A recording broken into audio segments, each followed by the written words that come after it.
आहे काय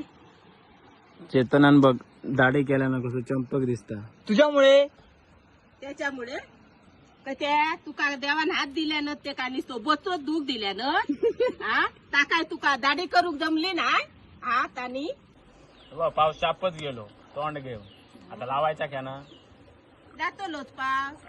कावळा तोडूक होई तुमका कावळा तोडूक सांगली ह्या जंगल इतक्या वाढला तर चाललाच गाडीओ मारलास काय बुरकन ते पाऊस कशा लागतील तुमका कवळा नाही तोडली म्हणून काय पाऊस लागत नाही कावळा नाही तोडली तर ही झाडी वाढलेली तर पाऊस लागा बाबू सांगलंय बाबा वाट थैसरले रायकडचे तोड रे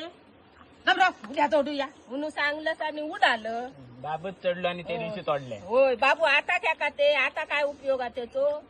बाबू टाइम तोडून. नव्हतो बाबू काय झोपलेलो नाही वर ढेंगा करून नाही तर काय खाली डेंगा करून खाली ढेंगा करून झोपतो हो. म्हणून सांगलेलं त्यांका जोती नको ऐकले या बापल्या खोटे गुण लागले सांगलंय जोट ठेवा गाय बी सगळा काढा उक पाणी कोण देतलो धीर रवलं वर करून हो गिलरावात वर करून तुका नाही जपाचा माका नाही जपत आणि आता दुपार दर आपले खाटीवर आय गे बाय गे झिलांची वाट बघत ट्रॅक्टरा धरूक तू धर आता ते दिवशी बरी धावत होत आपल्यावर या धरीन तर काय सोडीन पण आता काय वय गेलो माझो धरूचो कट